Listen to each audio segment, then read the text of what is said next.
Assalamu alaikum wa rahmatullahi wa barakatuh, and welcome to Radio Afternoon Awards. This is your show, Sunday afternoon show with your host Abu Musa, going live to you from just after 3 p.m. I hope that you're all well, inshallah. It's been an interesting week again, as we know. There's always things going on around the UK and internationally, and it's always trying to get all the right news stories to be able to report to you and just give you our insight from Radio Afternoon Awards. As I will, maybe in previous times I may have not said, but the Radio Afternoon Awards, obviously a bit of a disclaimer that some of the views that we share here, not necessarily the views of Radio Afternoon Awards, but they're views that we have collected as presenters from those that we have spoken to and the general society that speaks to us about the affairs that are going on around us all every day. And I hope that you've all been well. It's another week gone by. We're into October now.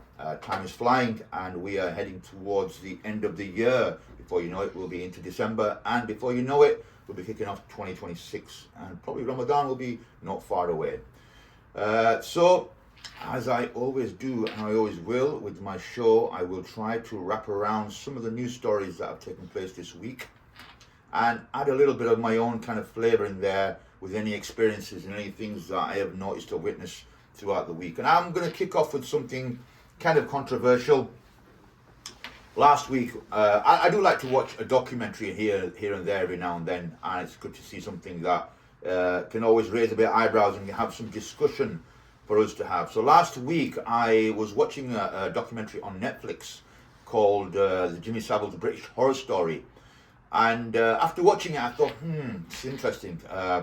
We all know about the history of Jimmy Savile and some of the incidents that have taken place over the decades that he was in the media.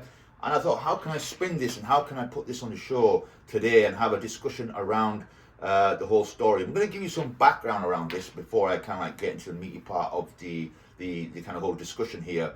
As most of you are aware, most of you will be well aware, or I don't know for you, for everyone, but I recall growing up back in the 80s, Jimmy Savile was a very famous presenter.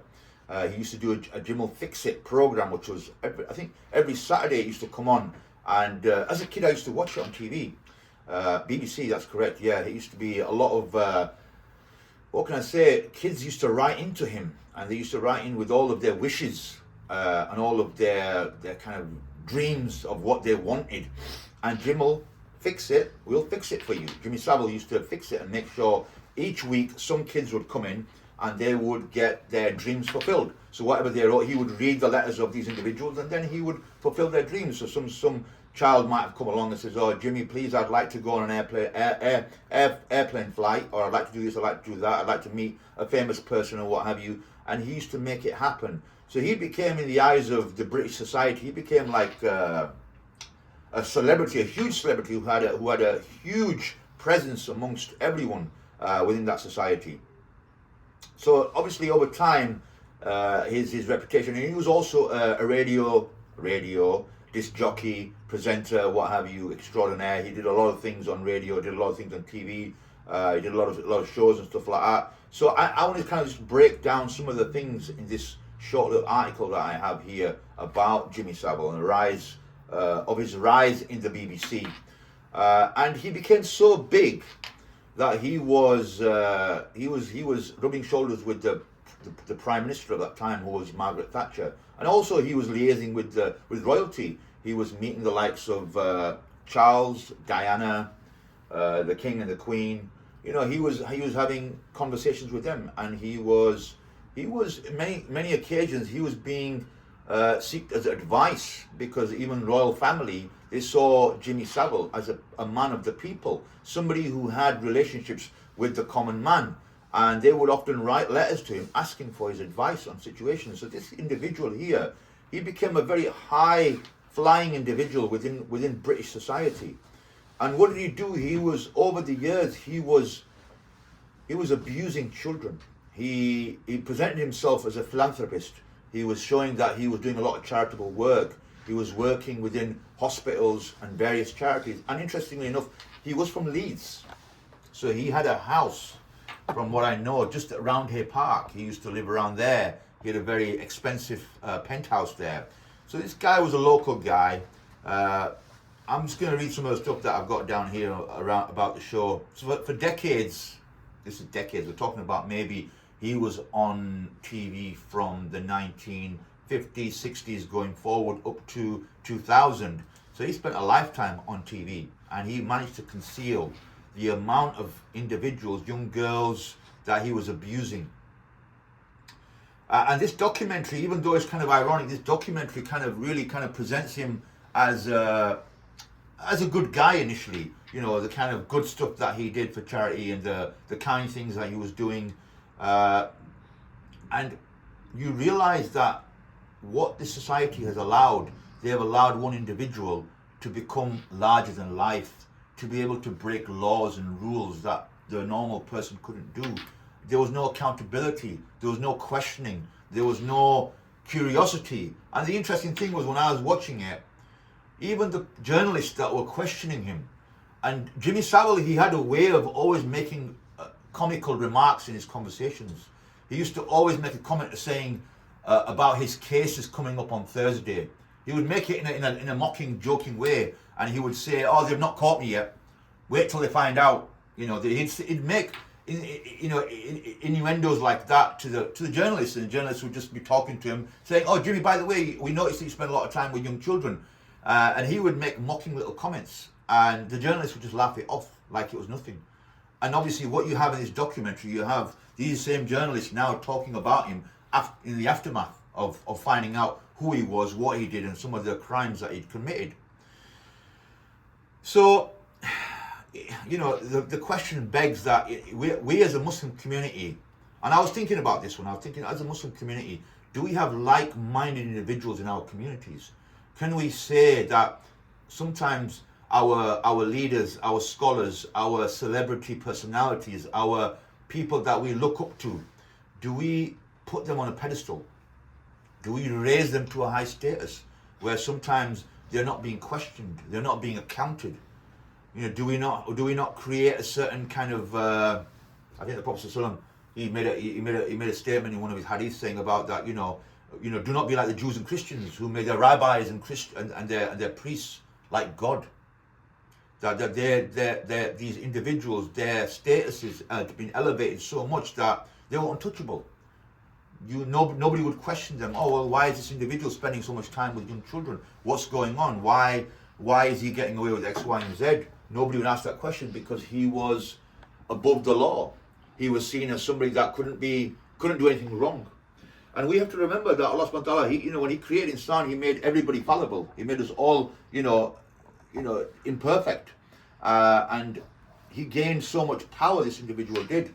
It goes on to say here that, Saville groomed not just victims, but an entire nation.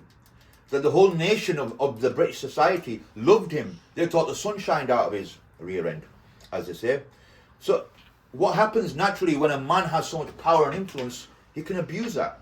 And the fame and the philanthropy gave him protection from scrutiny. So the fact that he was donating so much money towards charitable causes, doing so much good, it kind of made people turn the blind eye. So it goes on to say here that it was an institutional failure. BBC were making a lot of money. His show was, he was receiving, in the hundreds of thousands of letters he was receiving from children all across the UK. So producers of that show, directors of that show knew that this individual was like a cash cow for them. He was bringing a lot of money in for them. So we can overlook some of the mistakes that he was making, overlook some of the requests that he was putting in, and they were protecting him because he was an asset for that program. Even the media, the journalists, they were in his pocket, and it's a scary thing to think about how we have this whole celebrity worship culture that somebody becomes so famous that we kind of almost give them godlike kind of status. And that's very dangerous. We have to be very careful that, when we judge people. I recall a very famous hadith of Prophet ﷺ where one of the Sahabas, there was a famous woman or a rich woman, and the Sahaba came to Rasulullah that, be lenient with this woman, she's X, Y, and Z. And the Prophet ﷺ replied, he said, look, the Sharia of Islam is not exact word for word, but the Sharia of Islam came for all of society, for the rich, for the famous, for the poor.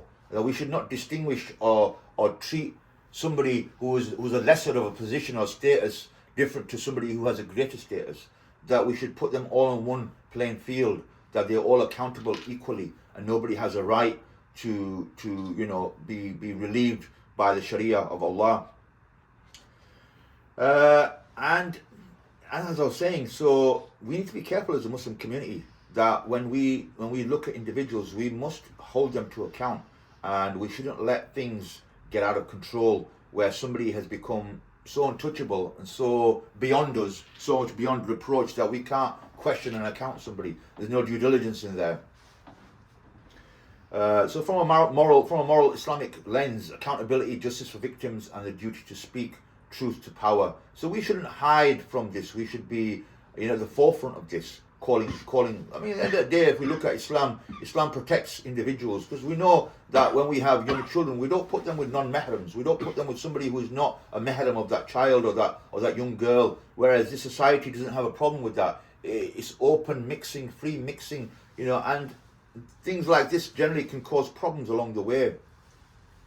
So that's my little piece on that little show. If you do get a chance, try to have a look on Netflix. There's only 2 episodes. It is a very interesting drama documentary that goes into the life and detail of Jimmy Saville, and it shows you how, from a systematic perspective, the society and the system failed the people that were the victims, that were obviously of the crimes of this individual. So I'm going to leave that subject there and move on to something new. And this week, I had an interesting evening, or afternoon it was, sorry. I think it was middle of the week. I sat in my house, and there's this thing that goes around on social media where a guy knocks on your door and tells you that you've won a car and you've won X amount of money, maybe $500,000 or 100,000 or whatever it is, prize money. And this whole group of people turned up on our street. So I'm looking out of my window thinking there's 2 brand new cars parked outside there, parked in our cul-de-sac, and I recognize that individual there and the woman with him, because I've seen him on social media going around knocking on people's doors and saying to them, you put, I don't know how much they've donated or put in to this kind of bank of for this show to win this car. But basically one of the local neighbours from our area. So the organisation is called BOTB, which is a UK-based competition company founded in 1999. Players pay to enter Spot the Ball games for a chance to win cars, cash and other prizes. And the company says it's a game of skill,